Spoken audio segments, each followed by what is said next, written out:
Hi everyone. Hi everyone. Let's make a nutcracker with our Cricut maker.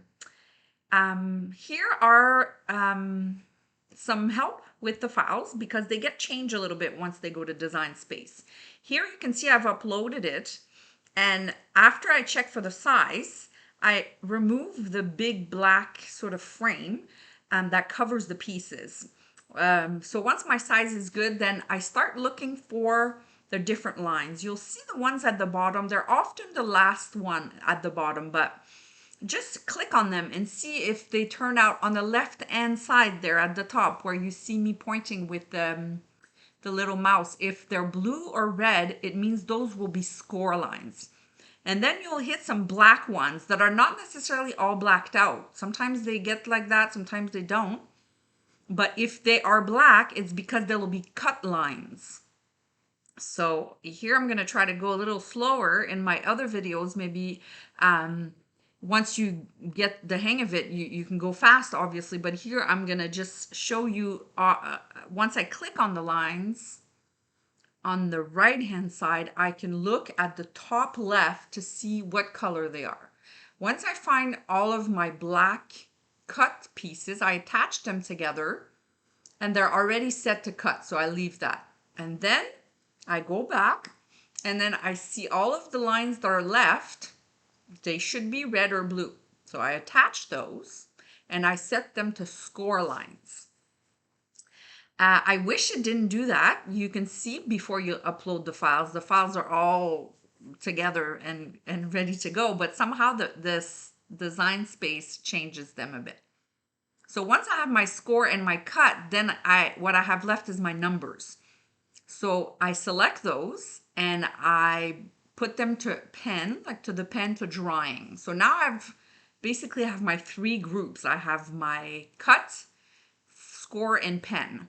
Sometimes the numbers get moved over for some unknown reason.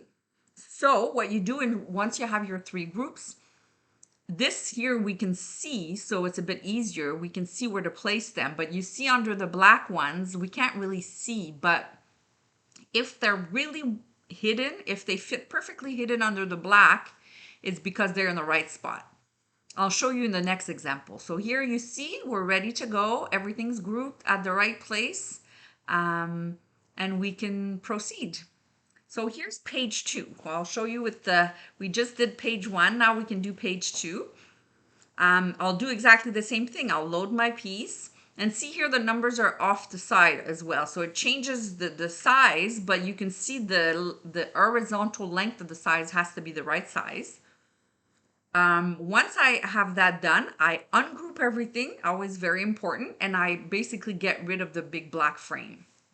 Here you can see for some reason, the cut piece are not blacked out, so you can see where things are.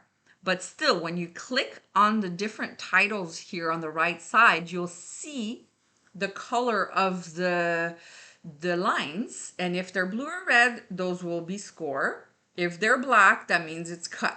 So I do like I did before. I take all of my cut lines. After looking at them, I see which ones are black. I group all of my cut lines together and I set it to cut. It's already set to cut, so I leave that. Then, once I've done that, I go back to my score lines, the blue and red lines. I select all of them, and then I attach them, just like I did in the previous one. And then I set that to score on the left-hand side at the top. You'll see my mouse going to the score. Perfect. Then, now I have my cut and score, and now I have my numbers left. So I hide the other two to select all the numbers. I attach them. And then I set that to pen for drawing. So now we'll do like before. What I do is I basically show everything, but take the number and just slide them right over.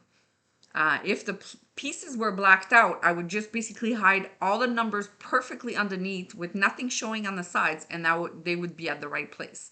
But now here we can see. So, and here I'm ready to go for that piece too. And here you have it. You are making a nutcracker. Thank you so much.